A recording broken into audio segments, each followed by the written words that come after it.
இந்த படத்தோட கதையை வந்து நான் சொல்ல விரும்பலை, டேரெக்டாக நம்ம ரிவ்யூக்குள்ளே போயிடலாம். இந்த படத்தில் பாசிட்டிவ் அப்படிங்கிறது என்னென்னு பார்த்தீங்கன்னா, ஃபஸ்ட்டு எடுத்து நமக்கு தெரியுது வந்து பிரம்மாண்டம் தாங்க.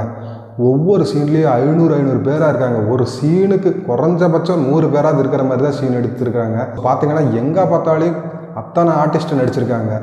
இதுவே தமிழ் சினிமாவில் பார்த்தீங்கன்னா வச்சுக்கோங்களேன், நம்ம தலைவர் வாங்கிக்குவார், 200 கோடி வாங்கிட்டாரா, வாங்கிட்டாருங்க அப்படின்னு சொல்லிட்டு, சரிடா நீங்கள் படத்துக்கு போய் பாருங்கள், நான் தெரிவேன், நீங்கள் தரிசனம் பண்ணிவிட்டு போயிட்டே இருங்க அப்படின்னு சொல்லிடுவாங்க. கேட்டால் தலைவர் ஏதாவது படம் நல்லா இல்லைன்னு சொன்னோம்னா, தலைவர் படம் பண்ணுறது எங்களுக்கு அப்படின்னு சொல்லிடுவாங்க. சரிங்களா, இந்த மாதிரி ஆட்களும் இருக்காங்க.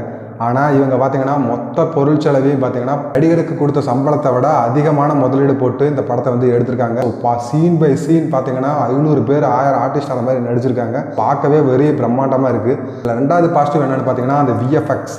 இந்த விஎஃப்எக்ஸ் வந்து எப்படி செம்மையாக எடுத்திருக்காங்க. ஒவ்வொரு சீனும் பார்த்தீங்கன்னா பார்க்குறக்கே அவ்வளோ நேச்சுரலாக அழகாக இருக்குதுங்க. எப்படி எடுத்தாங்கன்னு தெரில.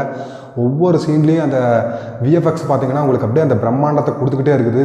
அப்படியே அந்த தேட்டரில் பார்க்க என்ன சீன் இப்படி எடுத்திருக்காங்க அப்படிங்கிற மாதிரி இருந்துச்சு. இதே இந்த படத்தில் பார்த்தீங்கன்னா மூணாவது பாசிட்டிவ். இது மூணாவது பாசிட்டிவ்னு சொல்கிறதுனால இது மூணாவது ஆயிடாது. இதுதான் மொதல் பாசிட்டிவ். என்னென்னு பார்த்தீங்கன்னா இந்த படத்தோட மியூசிக். இந்த மியூசிக் எப்படிங்க பிடிச்சாங்க.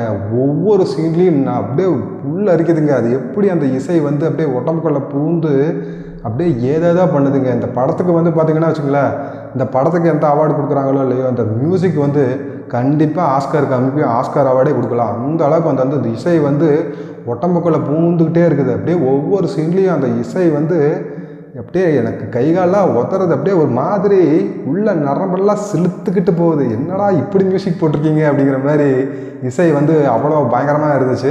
முதல்ல வந்து விஷுவல் பார்த்தா எல்லாம் ஹாப்பியாவாங்க. ஆனால் இந்த படத்தில் பார்த்தீங்கன்னா நீங்கள் இசையை கேட்டிங்கன்னா அப்படியே மெஸ்மலைஸ் ஆகிடுவீங்க. அந்த மாதிரி வந்து இசை போட்டிருக்காங்க. நாலாவது பாசிட்டிவ் என்னென்னு பார்த்தீங்கன்னா அந்த ஹீரோவோட ஆக்டிங் வந்து அவர் பார்க்குறதுக்கு பார்த்தீங்கன்னா வச்சுங்களேன், கேஜிஎஃப் யாஸோட அப்பா வந்து மன்னர் காலத்தில் இருந்திருந்தால் எப்படி இருந்திருக்கும் அப்படிங்கிற மாதிரி தான் இருந்துச்சு. அவரை பார்க்குற ஒவ்வொரு சீன்லேயும் பார்த்தீங்கன்னா அவர் யாஸ் மாதிரி தான் தெரிஞ்சார். எனக்கு அந்த ஹீரோ பேர் தெரியல, பட் அவர் மாதிரி எனக்கு தெரியவே இல்லை. ஒவ்வொரு சீன்லேயும் எனக்கு பார்க்க அந்த யாஸ் தான் வந்து தெரிகிறாரு.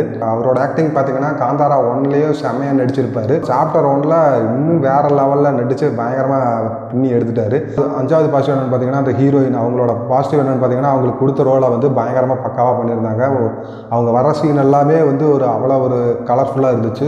இந்த படத்தில் வர ஃபஸ்ட்டு 5 நிமிஷம் சீன்லாம் அப்படியே புல்லரிச்சு உள்ள ரத்த ஓட்டமெல்லாம் தெரிகிற மாதிரி இருக்குங்க. அப்படி எடுத்திருக்கானுங்க. அதே மாதிரி கிளைமேக்ஸ்லாம் ஒரு சீன் வச்சுருப்பாங்க பாருங்கள், எங்கெங்க பிடிக்கிறாங்க. இந்த சீன் எப்படி எடுத்தாலுன்னே தெரில. அப்படியே உடம்புக்குள்ளே ஊந்து கடைசியாக எனக்கே கண்ணீர் வர்ற மாதிரி ஆயிடுச்சு. ஒரு மாதிரி அந்த கடவுள் வந்து எனக்குள்ளே வந்துட்டாரோ அப்படிங்கிற மாதிரி ஒரு ஃபீல் கொடுக்க